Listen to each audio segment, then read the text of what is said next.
Madam President, I would like to say a few words on the resolution I have introduced under Section 502B of the Foreign Assistance Act, which I intend to bring to the floor next week. This resolution is privileged. We will have a floor debate on it, and there will be a vote. There is some confusion, I think, regarding what this amendment, this resolution does, and I want to say a few words about that. Very sensibly, the Foreign Assistance Act requires that when the United States provides security assistance or arms to any country in the world, that assistance must be used in line with internationally recognized human rights. That act prohibits assistance to any government that engages in a consistent pattern of violation of human rights. That is the law of the United States of America. This act also provides Congress with several oversight tools to make sure that this law is in fact followed. And one of these tools is Section 502B(c), which allows Congress to direct the State Department to provide a report on any country receiving U.S. security assistance and that government's observance or lack of observance of international human rights. That's what the law is about. And that is, in fact, exactly what this resolution does. In line with existing law, it directs the State Department to provide any credible information it may have on potential violations of internationally recognized human rights by Israel in its military campaign in Gaza.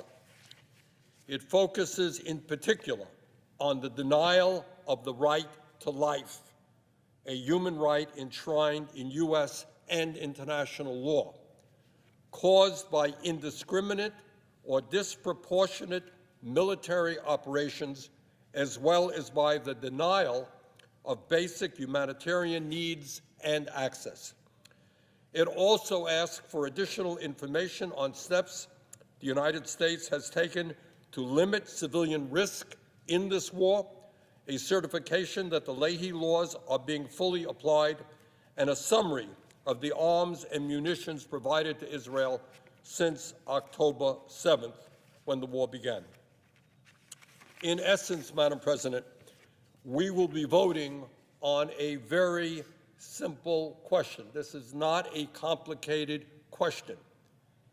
And the question is, do you support, as a member of the Senate, asking the State Department whether human rights violations may have occurred using United States equipment or assistance in this war?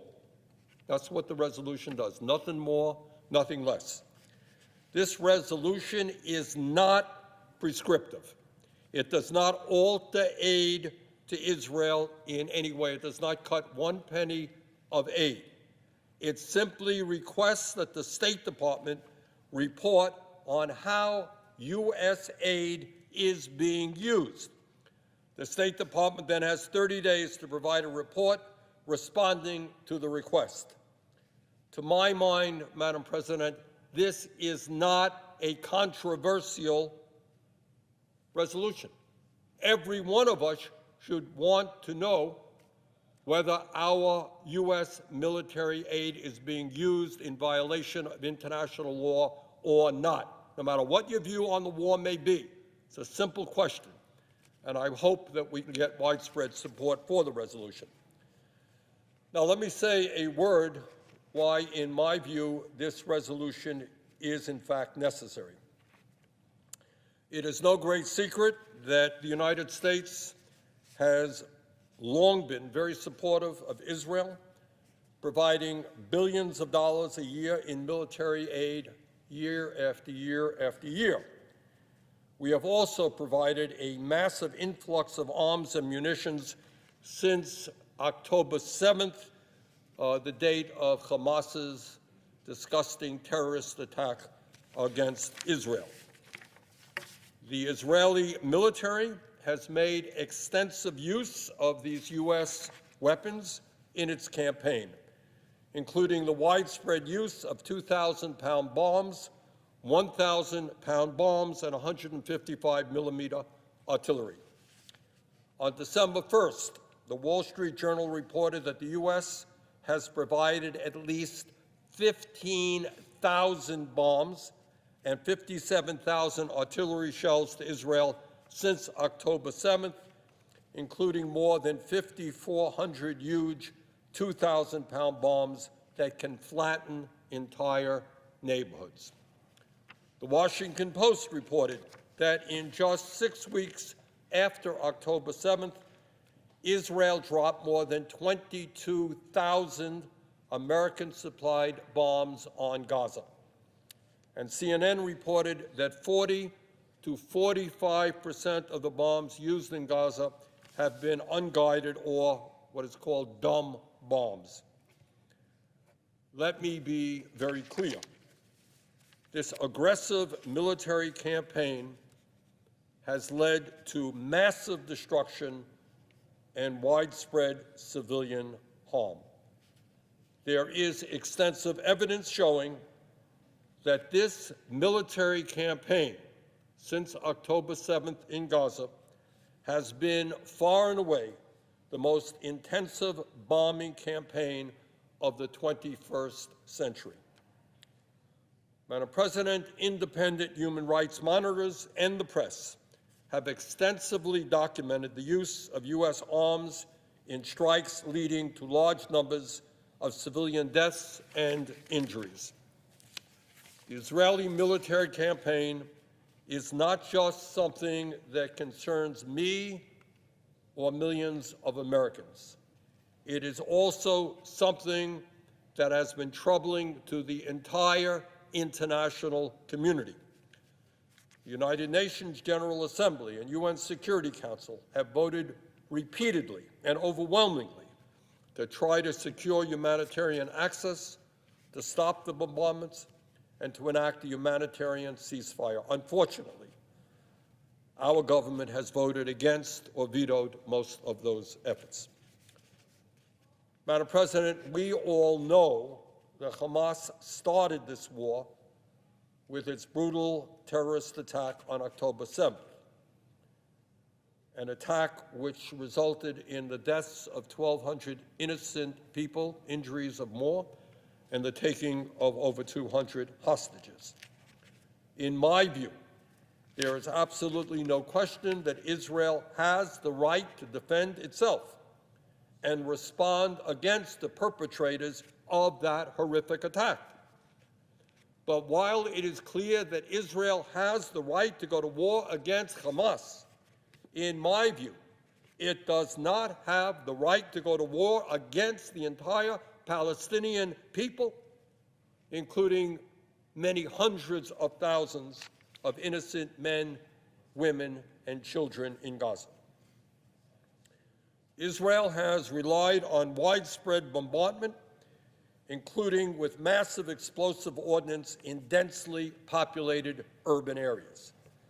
This bombardment and the severe humanitarian restrictions have led to a catastrophe that veteran aid workers say goes beyond anything they have ever seen before. And let me say a word, let me be very clear about what the devastating humanitarian crisis in Gaza looks like right now, today. Up to now, some 23,000 Palestinians have been killed, 70% of whom are women and children. Let me repeat. Some 23,000 Palestinians. Remember, we're talking about a population of a little over 2 million people. Some 23,000 Palestinians have been killed, 70% of whom are women and children. More than 58,000 people have been wounded. 146 United Nations workers have been killed, more UN workers killed than in any previous war ever. Madam President, in Gaza, and this again is just unspeakable, In Gaza, 1.9 million people have been displaced by the bombing. They've been thrown out of their homes, and that is more than 85% of the population. Can you imagine a population of some 2.2 million people, and 85% of those people have been forced out of their homes? And many of those people today are homeless, and some 1.4 million of them are crowded into UN facilities which were never, ever, ever intended to be housing the kinds of populations that they're forced to house today. And today, Madam President, tens of thousands of Palestinians are sleeping out in the cold as winter sets in. Madam President, what is also quite unbelievable is that over 70% of the housing units in Gaza have now been damaged or destroyed. Let me repeat that. It is really quite unbelievable. You got a war that's gone on for 3 months, only 3 months. 70% of the housing units in Gaza have been damaged or destroyed. Unbelievably, according to a study by Professor Robert Pape of the University of Chicago, what that statistic of 70% destruction in housing means is that what is going on in Gaza after 3 months of war has surpassed the destruction that took place in Dresden during World War II. And I think when any person in America who knows anything about history or anybody around the world thinks about the city of Dresden, what comes to mind is the horrific bombardments that took place by U.S. and British Air Force and the destruction in that city. Madam President, those attacks during World War II took place over 2 years. The destruction in Gaza after 3 months in terms of housing is worse than what took place in Dresden over 2 years. And now, Madam President, let me say a word about another horrific reality that is taking place in Gaza. So above and beyond the death and destruction caused by bombs and the Israeli military campaign, what we are now looking at is the reality that Israel has made it extremely difficult from the very start of this war for food, water, medical supplies, fuel to get into Gaza. This is no great secret. I think everybody knows it. And the result of that is that right now, as we speak, starvation and hunger is a reality for the women, the children, the men in Gaza. Starvation. United Nations reports that more than 90% of the population there faces, quote, acute food insecurity, end quote, and virtually every household is skipping meals many days. Gaza is at risk of widespread famine in the coming weeks and months. Hundreds of thousands of children go to sleep hungry every night, and desperate Gazans, and I think we have seen pictures of this, are mobbing the few UN relief trucks that can reach beyond the border crossing. These are hungry people who see a truck full of food and they are attacking that truck and eating the food as quickly as they can. Madam President, Gaza's healthcare system has collapsed with little electricity, water, medicine, or fuel. Only 11 of Gaza's 36 hospitals are able to function at all, and those that remain open can barely care for the patients who come into them. The lack of sanitation and the destruction of the infrastructure there is leading to disease, and in overcrowded UN facilities, thousands of people must share a single shower, and more than 220 people have got to share a toilet. And that is just a small piece of the horrible reality that is taking place in Gaza right now. Now, some people may say, well, war is terrible and this is war. And there's always collateral damage in war. But, Madam President, this is not just another war. This is wholesale destruction in an almost unprecedented manner. And it is clear to me that the Netanyahu right-wing extremist government in Israel is now waging this war in a deeply reckless and immoral way. In other words, we all know that war is horrible, and we've got to do a lot better than we are doing now trying to eliminate war on this planet. And in every war, there is always collateral damage. But something more is going on here right now. And, Madam President, I would mention to you that many senior figures in the Netanyahu government have said things that only deepen the profound concern we should all feel about what's going on in Gaza today. Several of these government officials have talked openly about reestablishing Israeli settlements in Gaza. The current intelligence minister, among other senior officials, openly talks of permanently displacing Palestinians from Gaza. The defense minister declared a, quote, total siege, end quote, at the start of the war. The heritage minister posted a picture of the devastation, saying Gaza was, quote, more beautiful than ever, bombing and flattening everything, end of quote. All that destruction makes Gaza more beautiful than ever. Another Israeli lawmaker said, quote, the Gaza Strip should be flattened and there should be one sentence for everyone there, death. We have to wipe the Gaza Strip off the map. There are no innocents there, end quote. And I can go on with other terrible quotes from leading officials in the right-wing government of Netanyahu. Given all of this, given the scale of the destruction, the unprecedented level of destruction, and the extensive use of U.S. arms in this campaign, including thousands of massive 2,000-pound bombs, Congress must act to conduct real oversight. That is what the law is about. And that is why I hope that we're going to have widespread support for the 502B resolution that I will be offering next week. Madam President, the United States, whether we like it or not, is deeply complicit in what is going on in Gaza right now.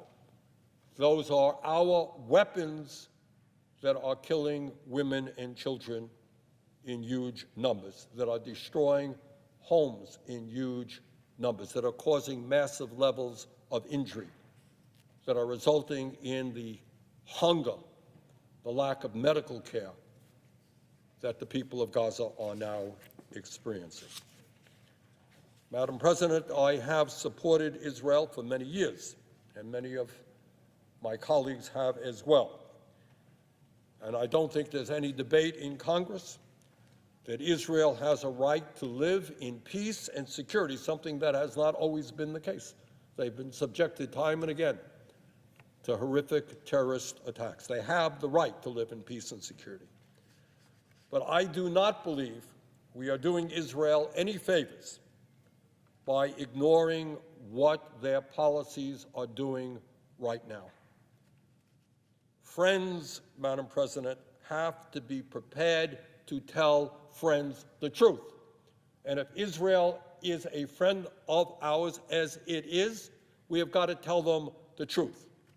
And the truth is that all over the world, people are outraged by Netanyahu's campaign and destruction against the Palestinian people in Gaza.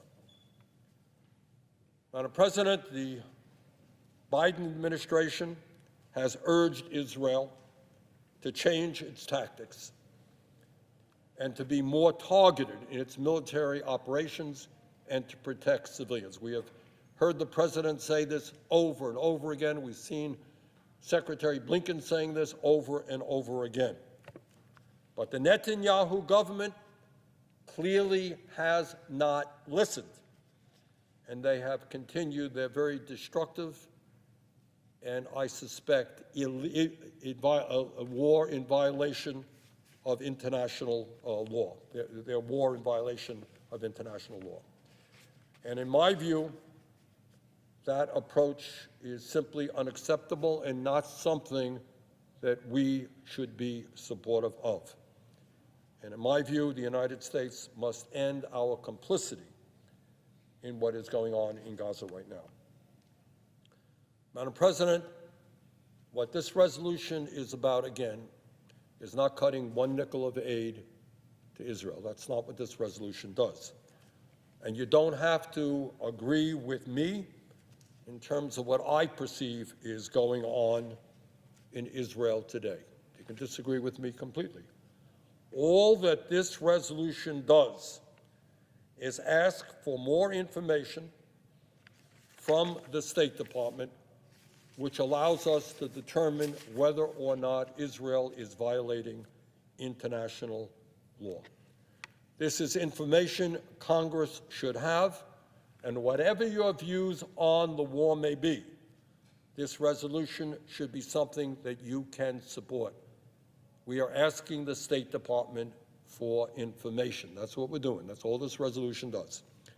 If you believe that the campaign, military campaign, in Gaza from Israel has been indiscriminate, as I do, then we have a responsibility to ask that question. If you believe that Israel has done nothing wrong, that what they are doing is consistent with international law, which is what the Israeli government says, then the information coming from the State Department should buttress your belief. So, Madam President, let me conclude by saying that we are not all likely to agree on the Israeli-Palestinian situation anytime soon. And we will have more chances to debate these issues if and when we consider a foreign aid supplemental bill. But asking for more information how American arms and security assistance is being used, particularly amid the level of death and destruction we are seeing in Gaza right now, should not be controversial. In fact, it is exactly what our job is. And with that, Madam President, I yield the floor.